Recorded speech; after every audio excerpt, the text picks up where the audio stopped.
I love the way the First Gen Lounge makes me feel. Because it creates a space where I belong. Where we're able to create community. The fact that it's a community. It's a safe place. It also gives me a place to understand different perspectives. The stories of these individuals prescribe transformational perspective. I receive encouragement, enlightenment, empowerment. And also serve as a catalyst to just keep going. Where we're able to be our true selves. I'm allowed to be an unapologetic first gen. And above all else, tell our story. And every episode is unique. I love it. I'm your host, Dr. Eve, and I'd like to welcome you to the First Gen Lounge. What's up, beautiful people? It's hump day. Not Thursday, but hump day. Hey, for hump day. Hey, do y'all remember that commercial? It was like, yeah, Mike, what day is it? It's hump day. And it had the camel. Yo, they used to be one of the funniest commercials to me. I'm probably sure I didn't describe it well, but if you know what I'm talking about, you know what I'm talking about, and you gonna feel me. But yeah, so today is a big day. It's been a crazy, super amazing, and big month, actually. It is May the 15th, 2019. And that is significant because the Purpose Professor Limited Liability Company turned 3 on today. Yay! Rah! I wish I'd do that sound effect and do the claps in the background. But yeah, anyway, y'all know I love to reflect, and I had just been deep in thought about everything, why I'm doing what I'm doing, what it means long term, how the past 3 years have been, and what I'm looking forward to for the next 3 years, and 30 years even has been on my mind. But let me give you a little bit of background first about the Purpose Professor Limited Liability Company, because a lot of people don't even know that what I'm doing is, a company. Yes, I have the motivational speaking as part of my platform. And of course, I'm an author and I have this podcast, but I put myself under an LLC because I felt like what I was doing would eventually outgrow me as an individual. And I wanted to have the business to reflect that thought and to reflect my feelings about what I hoped to come of this journey of mine. So I typically tell people that I have a personal development and entrepreneurship entity because what I do through the Purpose Professor Limited Liability Company is really centered around helping individuals in personal transformation spaces, and being motivated, being encouraged, inspired, uplifted, those happy words. The empowerment will probably be the big nutshell of it. And the other part of it is really talking about entrepreneurship, but also promoting it and supporting other individuals who are looking to go into an entrepreneurial space as well. So it is with these things that the Purpose Professor functions. And so I go by Purpose Professor because I am the Purpose Professor. And to give you even more background, and it's actually the same week as, so really big shout out to Bill Johnson and his team down at the University of North Carolina, Greensboro, because the idea that I had to become the Purpose Professor actually started when I was at a conference there doing purpose work in order to help retain students in higher education. And what they do at the conference is kind of take you through, they take you through the same activities that a student will go through that you'd be advising, and it helps you to even manifest and realize some of your own dreams and potentials and thoughts. And I'm actually excited because this conference is expanding beyond what it's been to where they are taking it to another level. In the coming months, so it's going to be from a small, very close-knit thing on UNCG's campus to being off campus and run in a space that accommodates more people because it's continued to grow and grow and grow. So shout out to my friends at UNCG who are the Purpose Navigator crew, the Dream Dean and his team. Now they're probably like, can you get this right? It's the Life Design Catalyst program, to be exact. So there we go.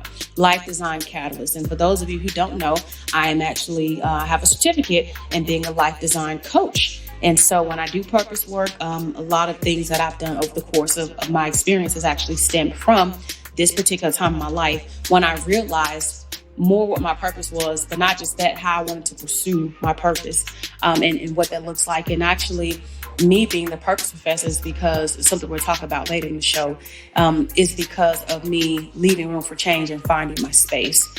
We'll touch on that. But yeah, So, want to talk to y'all about tripping, right? 9 lessons that I have learned about entrepreneur at the 3-year mark.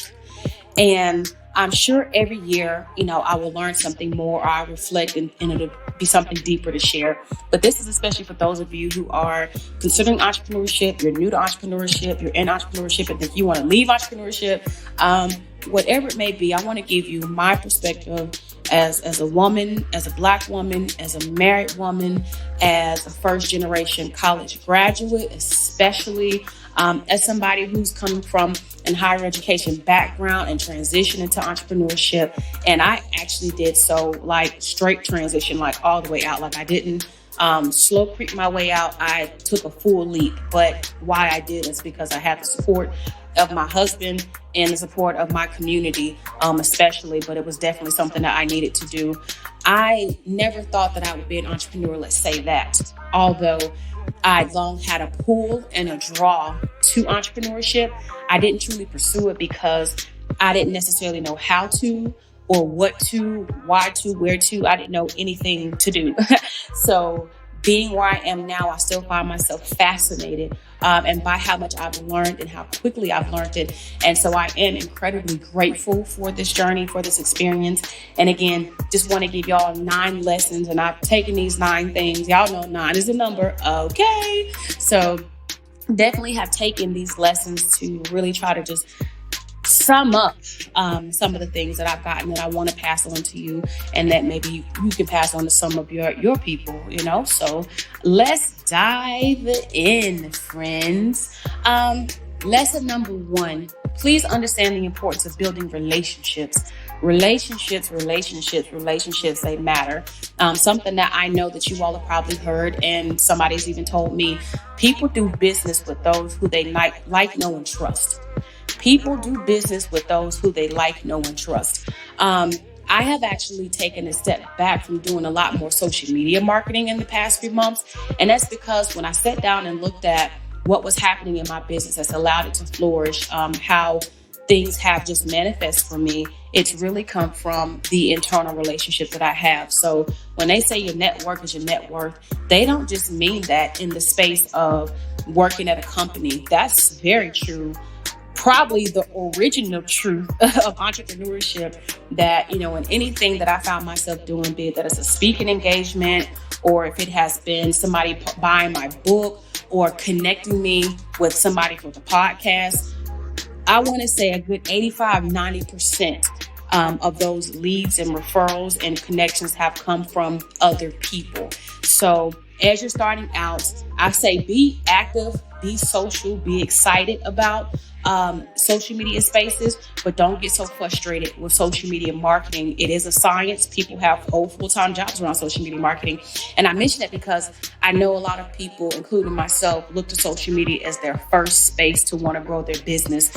But I would actually challenge you to begin within. And when I say begin within, I want you to think about starting with your circle of influence, so people that you have worked with, people you had good relationship with, people who are in your sororities, at your churches, some of your former mentors and mentees. Start with those individuals when you think about building your business, and tap into those people who may fit your profile in terms of building relationships. And if you're trying to build new relationships, because again, something I wish somebody would have taught me or helped me to understand better, in terms of building new relationships, give them time.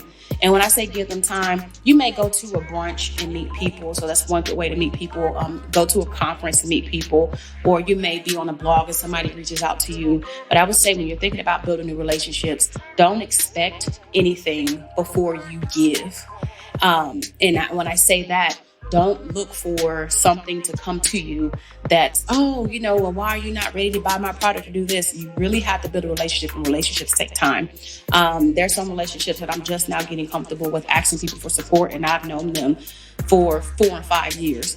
So people that I've met, somewhere in between time, in the meantime. And not every relationship that I've come across or a person I've connected to has actually been somebody who I wanted to bring into my entrepreneurial space. So give them time. And I can't tell you that 3 months should be your mark or 4 years should be your mark. I think you'll know when you feel comfortable, because I actually have one friend. I'm going to shout her out, Amber Averidge, of the For the Love of Millennials podcast. And she and I met, and in a couple months, you would have thought we'd known each other for years. But yet it's about the relationship and how we both invest. And that's the other thing. When it comes to building relationships, don't be the only person to invest in an entrepreneurial relationship.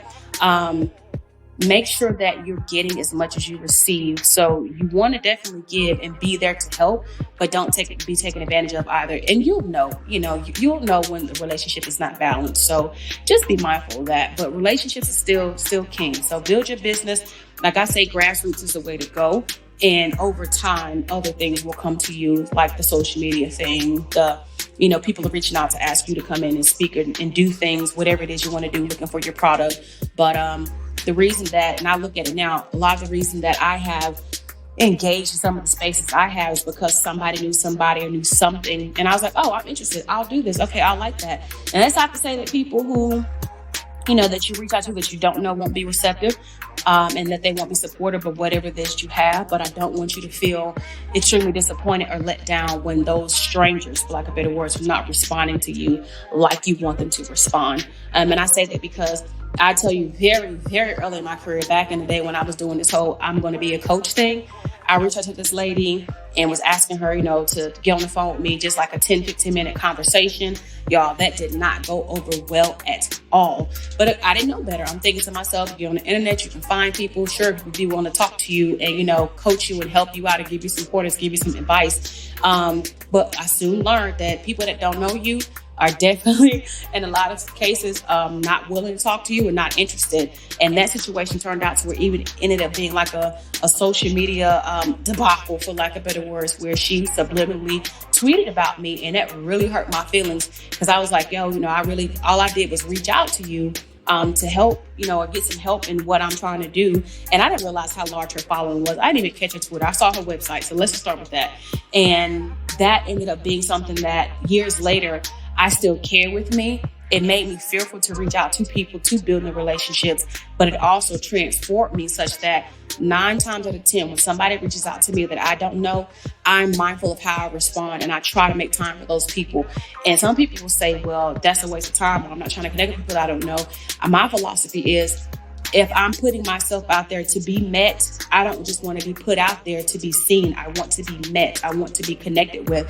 And so I welcome new opportunities and new collaborations. And of course, I have to do the work. And if you have to do the work to figure out if this is a good partnership or relationship that you can build, if it's worth the while, know what your internal cues are or what you're looking for in building. And that could help you decide if this is going to be fruitful or something that's worth me, putting my time and energy to. But unless you let the door open, you won't know.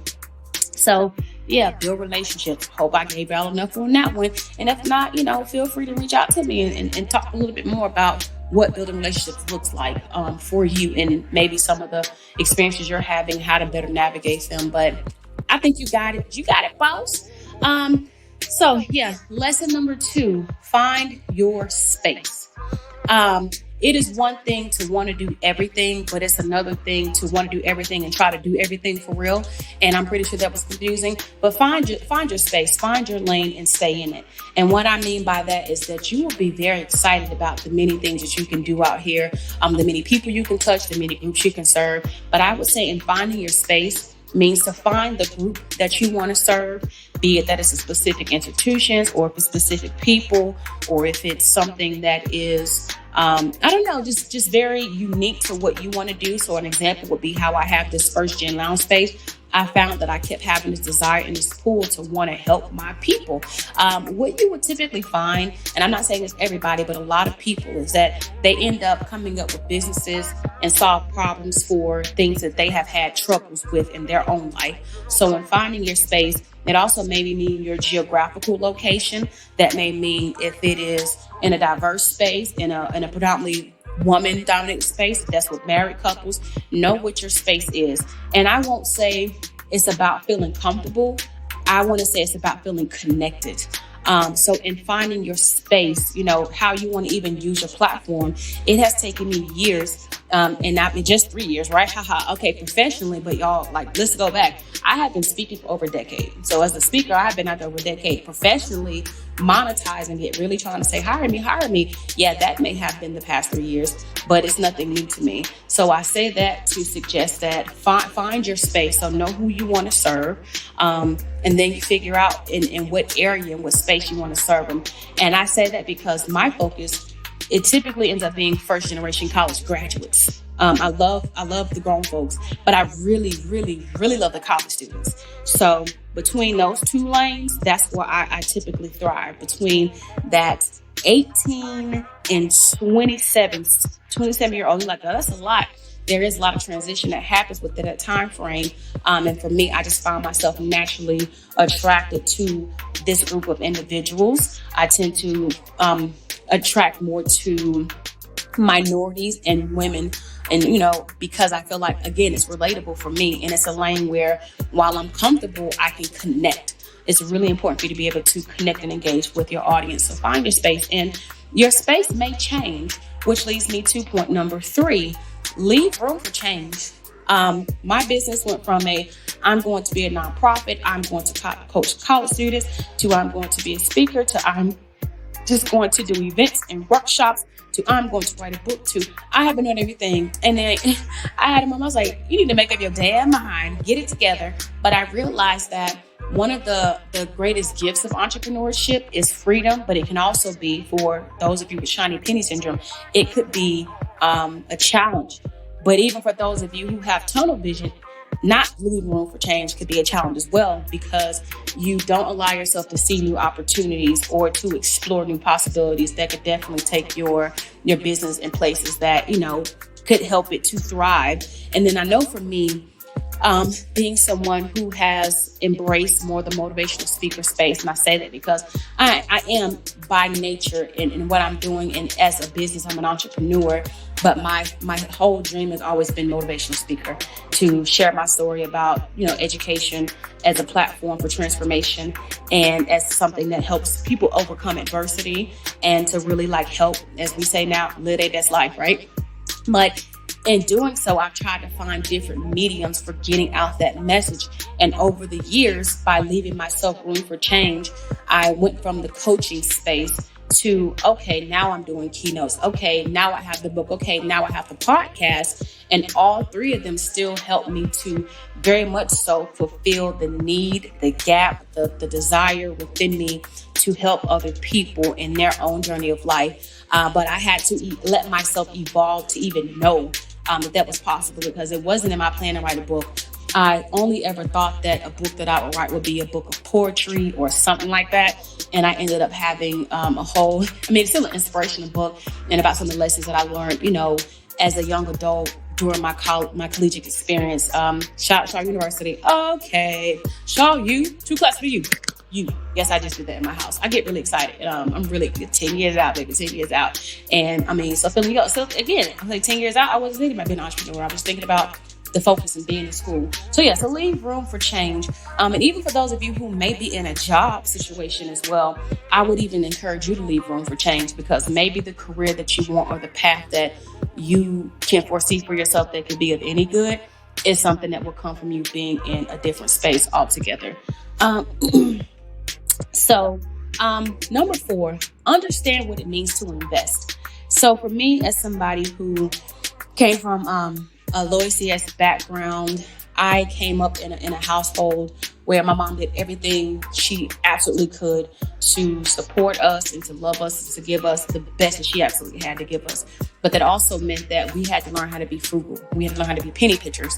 And moving into business, something that I still wanted to do was pinch every penny I could. And I'm not going to say that that's a bad thing at all, because it ain't for y'all to be out here trying to ball out, right? But I will definitely say that in the space that I'm in, I had to understand that it was okay for me to spend money. It was okay for me to invest. When you grow up in a situation, and I don't think anything negative of it, but looking at it now, when you grow up in a situation, some people grow up not having a lot and they get older and they want to get everything. And then you have other people who grow up not having a lot and they want to save everything. I ended up being the person who wanted to save everything and do everything on my own. But over these past 3 years, I have learned to, baby, let go. Let it go, let it go. And so by letting go, meaning to outsource some of the services or things that I need for my business to thrive. So for example, the reason, and I would say the primary reason, shout out Gino, that my podcast is out every week and has been for the past year is because of my podcast editor, who I can rely on, definitely depend on and trust to have my show edited and ready to go for every Thursday. Or I would definitely say having my other partner, shout out to Marcus, who does my taxes, Luster Tax Consultant, put my people on today. But I don't have time or the full expertise to do my own taxes, but to outsource that and pay somebody to do it, it's worth it. And then I haven't told y'all, so at the 3-year mark, I'm gonna tell y'all today. On March 31st, I actually hired my first employee. So shout out to you too, Cordelia. Giving everybody a shout today. Yes, showing love. Why? Because there have been so many people who come into my space and who have just helped me along the way. But in this business partnership thing, I'm like, man, I hired my first person. But for me, it's like, at the point of realizing I can't keep up with the pace and flow of my business. I can't be everything all the time to everyone. You learn how to invest. So when you're thinking about your business and what you need, think about, is this an investment? Is this something that's going to help my business grow? Is this something that is taking something off my plate that maybe I'm not necessarily strong at doing? Is this something that's going to help me be better as an entrepreneur, as a business owner? Is this going to be something that contributes to the thrive of all of my experiences in entrepreneurship? And so with that, I started to understand that my investments also meant that having a quality logo, investing in my website, anything that I could do that would help make my process more efficient, even for my customers, my clients, my students. Those are things that I found this is worth it, be it the computer or cell phone. You have to look at things and understand it's an investment and it's about your business. Now, the flip side of that is just because they say, your profit is the money that you have after your expenses are gone. I've been reading this book lately called Profit First and then Profit First. Something that I really like is the idea of paying yourself first. So it really takes personal finance and blends it into more of the business aspect of how you handle things. So if you don't have room in your budget for certain things, like don't do it to try to impress or to try to, think that you're farther ahead in the game than what you are. It's okay to still be building, but also understand that investments are king. And investments from everything, like I said, technology to books and reading to workshops and people, human resources.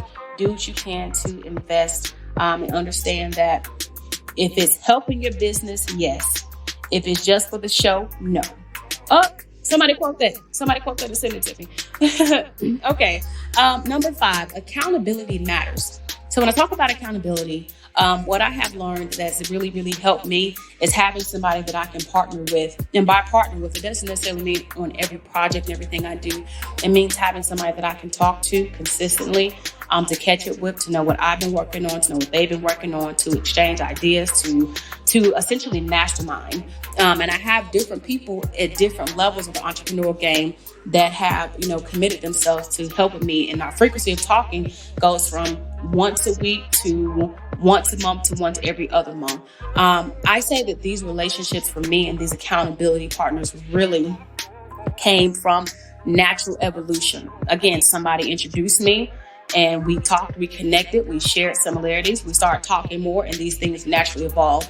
But accountability for somebody like me, it really, really matters because I like the idea of, checking in, updating. And because I did well in school because I had deadlines and I had to report back. And for me, my internal cue tells me that I don't want to let whoever I'm connecting with or partnering with, I don't want to let them down. I don't be looking crazy. And so I don't like to feel shame. Let me put it that way. And me feeling shame typically comes from talking to somebody like, dang, I didn't even come through. Man, I didn't make that happen. So accountability partners have really helped me in that. But I think the same for some of my accountability partners. And I have 3 that are consistent. And a few others. So I would say between 3 and 7, but 3 that are like really, really consistent to where even one of them we talk almost every day. And I'm okay with that because it's like, hey, did you get this done? What do you know about this? What can you do with that? So we exchange ideas and again, resources. So get you an accountability partner if you don't have one, because yes, you can do it on your own, but you do so much more when you do it together. And then building that trust. So going back to building relationships, at the end of the day, with your accountability partner, somebody you can trust that they're not stealing your ideas or taking your stuff, and that they're going to push you as you push them. Because, and I would even say this, my husband is amazing and he is so supportive, and he too helps me to stay accountable, but he is not an entrepreneur right now. And because he's not, when I want to talk, nag about all things entrepreneur, I have accountability partners that I can just be weird with, say everything about business and talk through it and work through it and get through it and not have to even stress my husband out. So for those of y'all who are in relationships and you're getting on your spouse's nerves or your significant other's nerves, always trying to talk about your business, it's not that they don't want to hear it, but accountability partners is definitely people who can help you, because I think for me, we all enjoy talking about business. When we talk, it's like, hey, what are you doing? Have you tried this? Do you know about this software? Have you set this up? Do you think about this automation? I'm using this. What are you doing? So yeah, and that turns me up. It really does. Number 6, consistency is key. Good people, consistency is key. And when I say consistency is key, that is whatever you're doing, keep showing up for yourself. Keep showing up for yourself, because what you will find is that in all the things that you're doing, sometimes you'll feel like, knock, knock, does anybody hear me? Is anybody home? Is my mic turned on? But I would say keep showing up, because for me, I would even say my podcast didn't take off like it did until I started to podcast consistently. So, hey, shout out to First Gen Rise for helping us out with that. She's like, yo, why don't you do podcasts every week? And I was like, that's too much work. But then I realized that not only did I find a lot of joy and excitement in podcasting every week and meeting new people, but my numbers also changed. And you can say, well, yeah, that's because you put up a show every week and people are tuning in. Well, okay, if you were building a mailing list, if you are doing speaking engagements, if you are trying to sell a product, you have to keep showing up for people to see it. Okay. And if you keep showing up for people to see it, even if you're just showing up for yourself and you ain't got but 300 people, on your mailing list, or 20 people buying your product right now, you keep showing up, because if you keep showing up, somebody will keep telling somebody. So, hey, hang in there. You got this. You got this, babe. Yes. Number 7, learn. Learn. So, 9 lessons learned here. Learn. So what I mean by learn, stay reading books, stay developing yourself, stay investing in your personal development. Something that is game changing for me is that I have really been invested in investing, and that's in my books, that's in my business, that's in my mind, my health, my physical well-being, learning how to be a better person, learning how to better manage my time, learning the best systems for me, learning what times of day I work best and what times of day I just need to chill. So learning from other people. Again, going back to the idea of accountability partners, sharing ideas, being willing to say, I don't know how to do something, but I want to know more. And something else I'll tell you, while you're out here building and growing and learning and you don't know it all, your greatest strength is that you don't know it all right now, because what you do know well. And then that makes you an expert. That makes you the go-to person. So give yourself credit for what you do know, because everything that you don't know, you find people who know it more than you do, who know it better than you do, and you collaborate with those people and you make something of what it is that you have, going forward. So for me, learning lately, I have been reading a lot of books on personal finance and investment, business finance, time management things, a lot of spiritual development stuff. For example, I'm going back through Rich Dad, Poor Dad. I read The Alchemist, which I keep talking about. It's become easily my favorite book of all time. I have, what's the book I just picked? Oh, The Go-Giver. Yes, boo. The Go-Giver is one that I just picked up.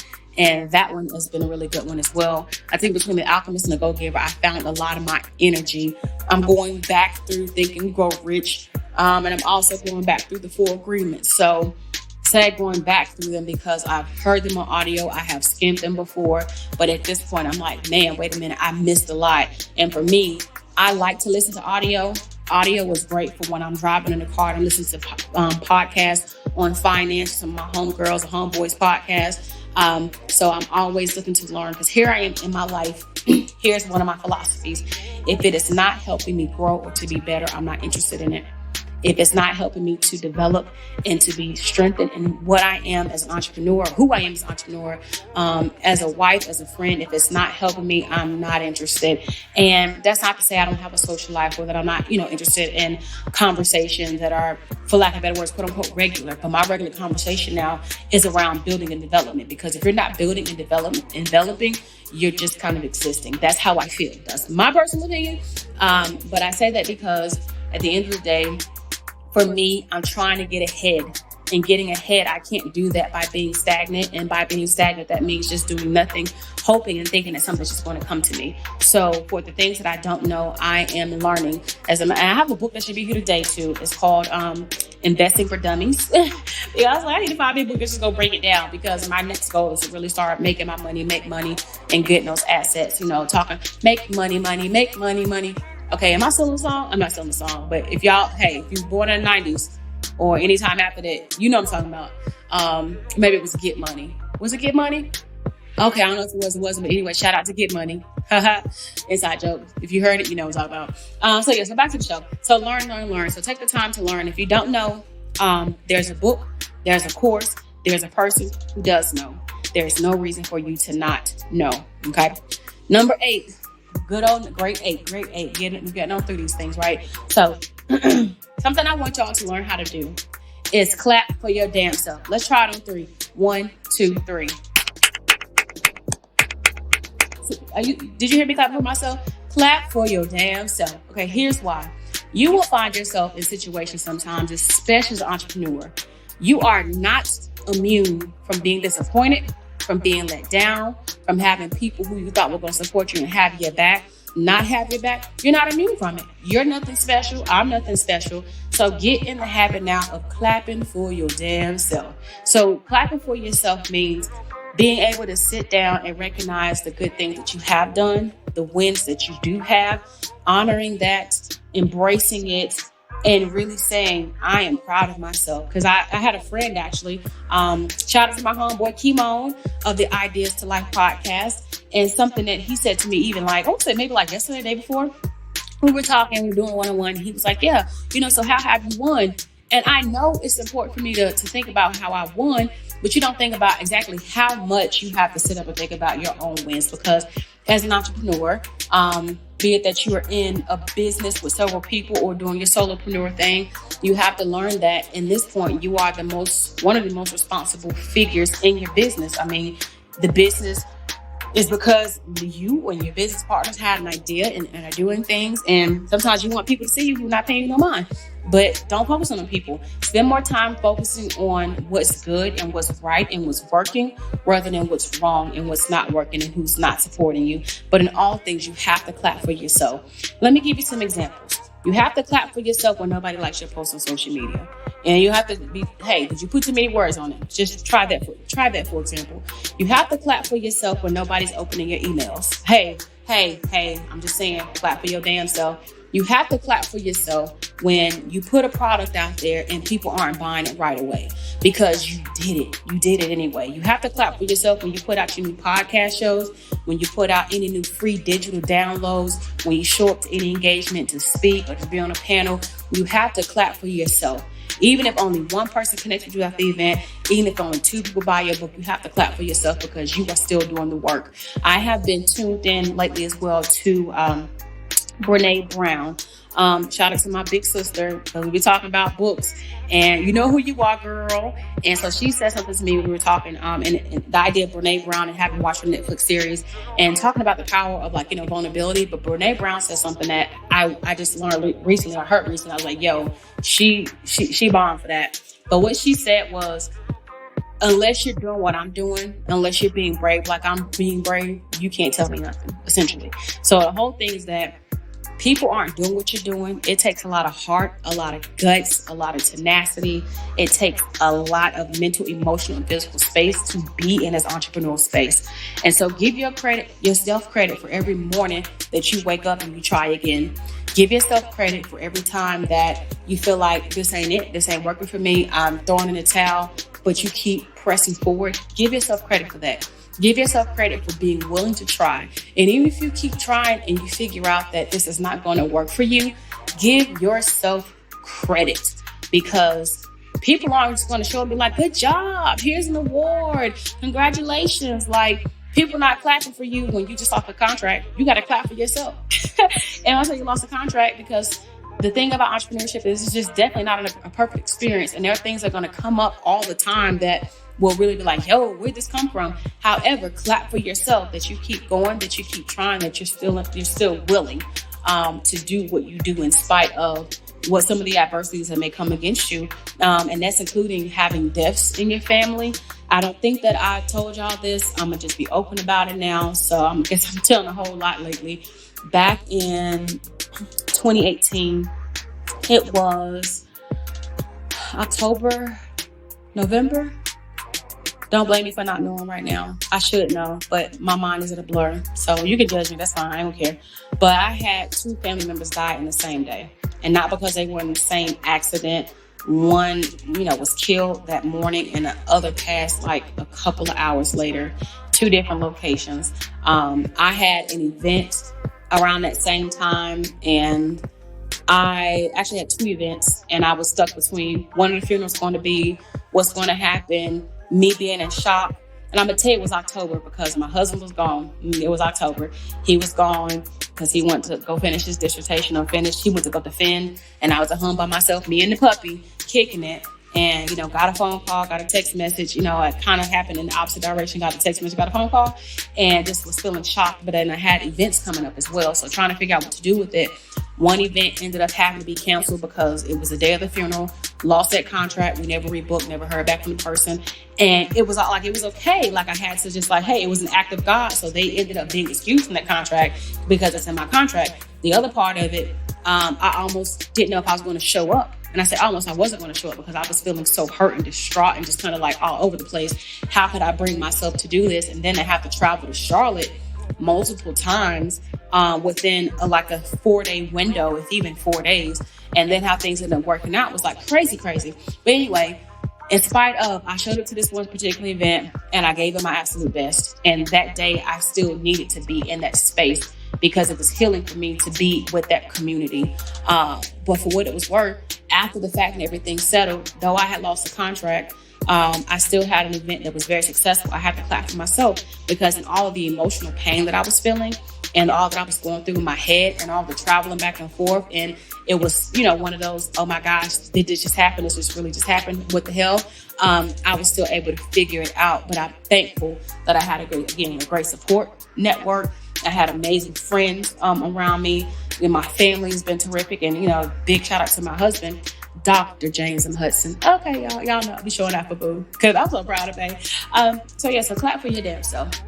But although I said, if anything, to keep going, I would definitely say the last thing is lesson number 9, don't quit. So how are you going to say quit and don't quit? Hear me out. Don't quit. You may have to go back and work for somebody else, and that's fine. But it still will give you an opportunity, if you align yourself right, to still do the work that you know you were destined to do. So if you are saying, I need to help the youth, I need to help at-risk youth, I need to help the elderly, I need to help Black women, whatever it is, let entrepreneurship be your guide. So then you can become, and people are getting onto the word now, an entrepreneur. So whatever it is you're doing to serve a group or community now that is exciting for you, that is fulfilling for you, that is helping you to thrive and press forward and be great in all that you do, I'd absolutely say to you, don't quit on that dream. Just figure out another way to go about it. Some people get into entrepreneurship and find out it's not for you because you don't enjoy all the responsibility that comes with it. I think that's cool too. But that doesn't mean that you still quit on your dream. You just have to rethink what your dream looks like. Okay. The other thing is, for those of you who are going to stay in the path of entrepreneurship, I can't tell you, I quit every couple days because I be like, yo, this is crazy. What was I thinking? Like, I'm tripping. But for what it's worth, you learn very quickly that by not quitting, you will continue to figure it out.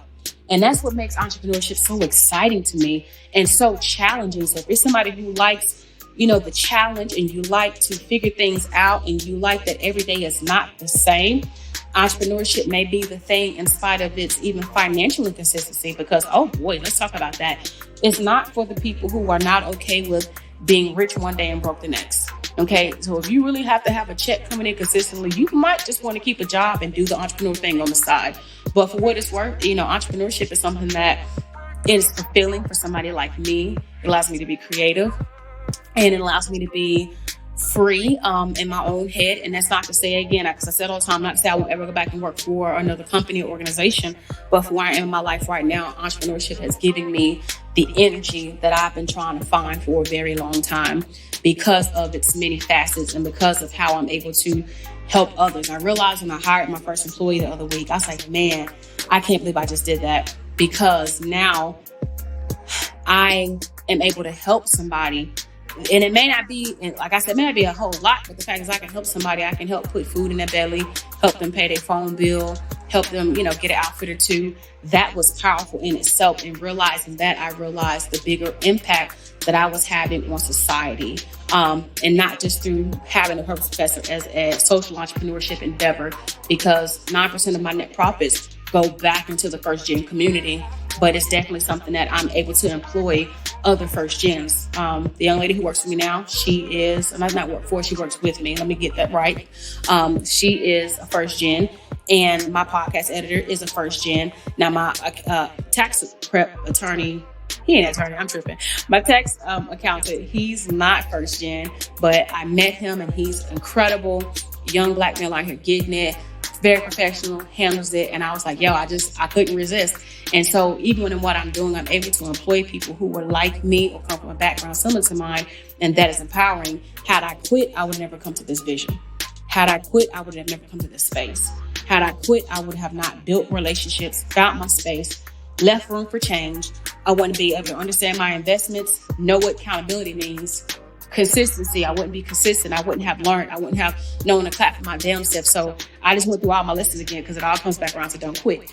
And so for those of you who out here trying to get it, gonna get it, gotta get it, nonprofit, for profit, however you're getting it, like I'm here for it.